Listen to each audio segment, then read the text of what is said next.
नमस्कार प्यारे छात्रों, मैं चुन्नीलाल सैनी आज की इस वीडियो में आपका स्वागत करता हूं। जैसा कि आपने पिछली वीडियो में पढ़ा था यूक्लिड विभाजन प्रेमिका एवं यूक्लिड विभाजन एल्गोरिथम से एचसीएफ ज्ञात करना, उसमें हमने उदाहरण नंबर 1 को पढ़ लिया था। अब हम देखेंगे क्वेश्चन नंबर 1। हमारा जो क्वेश्चन नंबर 1 है वो है निम्नलिखित संख्याओं का एचसीएफ ज्ञात करने के लिए यूक्लिड विभाजन एल्गोरिथम का प्रयोग कीजिए। तो यूक्लिड विभाजन एल्गोरिथम के प्रयोग से हमको एचसीएफ ज्ञात करना है। तो यहाँ हम देखेंगे कि यूक्लिड विभाजन एल्गोरिथम में होता क्या है, ए बराबर बी क्यू प्लस आर, ए बराबर बी क्यू प्लस आर, और आर जो हमारा होता है वो 0 से बड़ा होता है या 0 के बराबर होता है। आर हमारा 0 से बड़ा होता है या 0 के बराबर होता है, और बी हमारा आर से बड़ा होता है। यह हमेशा फिक्स रहेगा कि आर हमारा 0 से बड़ा होगा या 0 के बराबर होगा और बी हमारा आर से बड़ा होगा। तो यहाँ अपन देखेंगे क्वेश्चन नंबर 1 को। तो इधर देखो, ये हमारे पास क्वेश्चन नंबर 1 है। तो क्वेश्चन नंबर 1 में हम देखेंगे क्वेश्चन नंबर 1 में हम देखेंगे तो 225 और 135, यहाँ दोनों में कौन सी संख्या बड़ी है, यहाँ दोनों में कौन सी संख्या बड़ी है।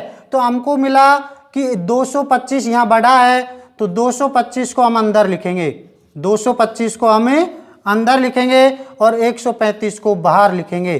तो इधर हम देखेंगे कि 135 का 225 में भाग कितनी बार जा रहा है, तो ये हमने देखा गया एक बार, तो एक बार गया, तो यहाँ आ गया 135। इधर हम इसको बाकी करेंगे, तो बाकी करेंगे तो यहाँ हम देखेंगे कि 5 में से 5 गया 0, इधर से उधार लिया 12, 12 में से 3 गया, तो यहाँ बच गया हमारे पास 9। फिर हम क्या करेंगे, इस जो शेषफल बचा है ये इसका भाग देंगे 135 में। तो 135 में हम भाग देंगे तो यहाँ हम देखेंगे 135। तो ये देखो 90 का भाग अगर इधर हम देते हैं तो 90 एकम 90, एक बार गया, इधर फिर इसको घटाते हैं तो यहाँ हमारे पास बचेगा 5, इधर से हमने इसको घटाया तो यहाँ हमारे पास बच गया 45। तो अब इधर हम देखेंगे कि फिर इस 45 का भाग हमको देना है किसमें, 90 में। जैसे ही हम 90 में भाग देते हैं तो 90 में भाग दिया 45 का, तो 45 दूना 90, 45 दूना 90। तो यहाँ हमारा भाग पूरा पूरा गया, इसका मतलब यहाँ हमारे पास शेषफल में क्या आ गया, 0। और हमको करना भी क्या था, शेषफल में 0। जब भी शेषफल में 0 आ जाती है तो हमारा भाग पूरा हो जाता है, और जिस संख्या से भाग पूरा पूरा गया है वो हमारा एचसीएफ हो जाता है। तो यहाँ हम देखेंगे कि इसको यूक्लिड विभाजन एल्गोरिथम में जमाते हैं। तो यहाँ देखो a बराबर बी क्यू प्लस आर। तो a हमारे पास क्या है, सबसे पहले हम देखेंगे a है 225, a है हमारे पास 225 बराबर। अब इधर हम देखेंगे इसमें b क्या है हमारे पास 135, b हमारे पास है 135 गुणा में q 1 है प्लस r यहाँ हमारे पास बचा था 90। तो इधर हम देखेंगे ये हमारा चरण 1 हो गया। अब चरण 2 में हम देखेंगे ए कौन सा माना जाएगा, 135, ए हमारा माना जाएगा 135। तो 135 बराबर में 135 बराबर में। अब यहाँ देखो ये जो पिछले वाले का शेषफल था वो बन चुका है b, वो बन चुका है b। तो 90 इंटू 1 प्लस शेषफल में हमारे पास बचा है 45। फिर इधर हम देखेंगे चरण नंबर 3, तो चरण 3 में हम देखेंगे कि यहाँ तीसरा जो ए होगा वो होगा हमारे पास 90। 90 बराबर में 45 इंटू 2, 45 इंटू 2 प्लस शेष में क्या आ गया 0। अब शेष अगर 0 आ गया तो हम यहीं हमारे सवाल को पूरा करेंगे और इसमें लिखेंगे कि अतः HCF बराबर में कितना हो जाएगा हमारे पास 45, क्योंकि 45 का भाग देने पर भाग पूरा पूरा गया यानी शेषफल 0 आ गया, इसलिए हमारा HCF हो जाएगा 45 और ये हमारा आंसर हो जाएगा। अगर आप इस तरह से इस सवाल को पूरा करते हो तो आपको एग्जाम में पूरा पूरा नंबर मिलेगा, आपके कहीं भी नंबरों की कटौती नहीं होगी। अब यहाँ हम देखेंगे तो इधर हम देखेंगे भाई कि हमारा अगला जो क्वेश्चन है ना वो है 38,220 और इसमें हम भाग देंगे छोटी वाली संख्या का 196 का। 196 का भाग देंगे तो यहाँ देखो 38,220, 38,220। अब 38,220 में हम भाग देते हैं 196 का। अब यहाँ देखो बेटा 196 का भाग देने के लिए हमको 196 का पहाड़ा याद होना चाहिए, लेकिन ये जरूरी नहीं है क्योंकि इतने पहाड़े हम याद नहीं करते हैं, लास्ट हम पहाड़े याद करते हैं 40 तक के। इसलिए हम यहाँ देखेंगे कि 196 का भाग इसमें किस तरह से देंगे। तो यहाँ देखो इसका पहला अंक लेते हैं तो पहला 1 है, तो इससे हम निश्चित नहीं कर पाएंगे कि भाग कितनी बार जाएगा। तो यहाँ हम देखेंगे कि 1 को और 9 को मिलाते हैं तो यहाँ हो जाता है 19। अब जब 19 को मिलाया हमने तो 19 का भाग इसमें गया, 19 दूना 38 2 बार, लेकिन 19 के बाद भी यहाँ हमारे पास अंक है, इसलिए 2 बार पूरा पूरा भाग नहीं जाएगा क्योंकि यहाँ संख्या बड़ी हो जाएगी, इसलिए हमको यहाँ भाग देना पड़ेगा 1 बार। तो 196 का भाग 1 बार देंगे तो यहाँ हमारे पास आ जाएगा 196 और इसको हम घटाएंगे तो यहाँ देखो यहाँ से उधार लिया तो यहाँ हमारे पास हो गया 12, 12 में से 6 गया तो 6, 12 में से 6 गया तो 6, इधर हमारे पास बच गया 7, फिर यहाँ से हम उधार लेते हैं तो यहाँ हमारे पास हो जाता है 17। अब 17 में से 9 गया तो हमारे पास बचेगा कितना 8 और इधर बच गया 1। अब देखो भाई 186 यहाँ हमारे पास बचे हैं तो 186 हमारे 196 से छोटा है, तो अब हम क्या करेंगे अगली संख्या उतारेंगे, तो अगली हमने उतारी 2, तो अब हमारे पास हो गया ये 1862, 1862 हो गया।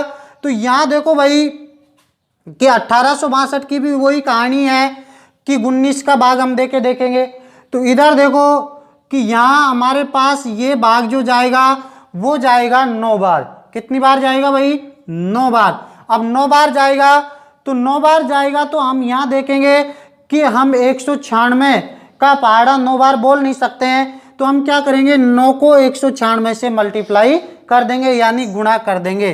तो यहाँ देखेंगे तो 9 छिक्की 54, 9 छिक्की 54, 90 90 81, 81 और 5 को हम जोड़ेंगे तो कितने हो जाएंगे 86, 9 एकम 9, 9 को हम 8 में जोड़ेंगे तो कितने हो जाएंगे 17। फिर हम इसको घटाएंगे तो यहाँ हम घटाएंगे तो देखो इधर से उधार लिया हमारे पास हो गया कितना 12 हो गया, 12 में से 4 गया तो हमारे पास बचा कितना 8। इधर से फिर हम उधार लेते हैं तो यहाँ हमारे पास हो जाएगा कितना 5, 5 है उधार लिया 15 हो गया, 15 में से 6 घटाया तो हमारे पास कितना बचेगा 9। अब इधर हम देखते हैं अगला अंक उतारेंगे 0, तो यहाँ हमारे पास हो गया कितना 980। अब 980 में हम देखेंगे तो देखो 19 का हमने यहाँ भाग दिया तो 19 5 95, तो 5 बार जाएगा इसमें भाग, तो यहाँ हम देखते हैं 5, तो 5 को फिर 196 से मल्टीप्लाई कर दो, 5 को 196 से मल्टीप्लाई करेंगे तो 5 छांग 30, फिर 5 नाम 45 और 3 48, फिर 5 एकम 5 और 4 9, यहाँ हमने घटाया तो हमारे पास आ गया 0। इसका मतलब कि यहाँ हमारा एक ही स्टेप में सवाल पूरा है, यानी कि 196 इन दोनों का HCF हो जाएगा। अब इसको हम क्या करेंगे, यूक्लिड विभाजन एल्गोरिथम में जमाएंगे। तो यहां हम देखेंगे A बराबर BQ प्लस R। तो यहां देखो भाई A हमारे पास कितना है 38,220, 38,220 बराबर B कितना है, कितने का भाग दिया हमने 196 का, यानी जिसका भाग दिया है भाजक जो है वही B होगा। इधर हम देखेंगे Q हमारे पास कितना हो गया 195 प्लस R हमारे पास कितना हो जाएगा 0। नीचे हम लिखेंगे अतः HCF बराबर में किसका भाग गया है पूरा 196 का, तो HCF बराबर में हमारा हो जाएगा 196। तो ये इस तरह से आपका सवाल नंबर 2 होता है। अब इसी प्रकार से हम सवाल नंबर 3 को करेंगे। तो वो क्वेश्चन नंबर पहले का हमारा तीसरा क्वेश्चन जो है वो है 867 और 255। 867 और 255 में हमारे पास बड़ी वाली संख्या है वो है कौन सी 867। तो 867 है तो यहां हम देखेंगे कि 255 का भाग देंगे हम 867 में। 867 में जैसे ही हम भाग देते हैं तो यहां देखो भाई कि भाग कितनी बार जाएगा, 2 का भाग हम देखेंगे 2 चौको 8, 4 बार पूरा जा रहा है, इसलिए हम पूरा नहीं देंगे क्योंकि इसके आगे भी अंक है। अगर आगे अंक नहीं होता तो हम पूरा दे देते, लेकिन आगे अंक है इसलिए पूरा नहीं देंगे, एक अंक कम कर लेंगे यानी 3 बार भाग जाएगा। इसमें 3 बार भाग जाएगा तो 3 को हम 255 से गुणा करेंगे तो 3 पंजो 15, असल लागी 1, 3 पंजो 15 और 1 16, 3 दूनी 6 और 1 7। अब यहां हम इसको घटाएंगे तो यहां हम देखेंगे हमारे पास बचेगा 2, इधर हमने देखा तो ये हमारे पास बच गया कितना 0 और यहाँ हमारे पास बच गया 1। तो इधर हम देखेंगे कि 102 जो शेष बचा है इसका भाग देना हमको 255 में, 255 में। अब यहाँ देखो भाई 102 हमको सीधा पता चल रहा है ये भाग जाएगा 2 बार, 2 दूनी का 4, 0 की 0, 2 एकम 2। हम यहाँ देखेंगे इनको घटाएंगे तो यहाँ आपके पास बचेगा देखो 1 और इधर से हमने देखा 5, 51 बच गया हमारे पास। अब 51 जो शेष बचा है उसका भाग देंगे हम 102 में। तो ये देखो 51 दूना 102 भाग गया 2 बार भाग गया तो यहाँ हमारे पास बच गया शेष 0। शेष 0 बच गया तो हमें पता चल गया हमारा जो HCF होगा वो क्या होगा 51। लेकिन हमको इसको यूक्लिड विभाजन एल्गोरिथम में भी जमाना है। तो इधर हम देखेंगे A बराबर BQ प्लस R। तो A हमारे पास सबसे पहले क्या था 867 बराबर, यहां हम देखेंगे B क्या था 255 गुणा कितनी बार भाग गया था 3 बार प्लस शेष बचा था 102। यह आपका हो गया चरण नंबर 1। इधर हम देखेंगे चरण नंबर 2 में। चरण नंबर 2 में देखो ये आपको नीले कलर में दिखाई दे रहा है वो होगा। तो यहां आपके पास A जो है वो कितना है 255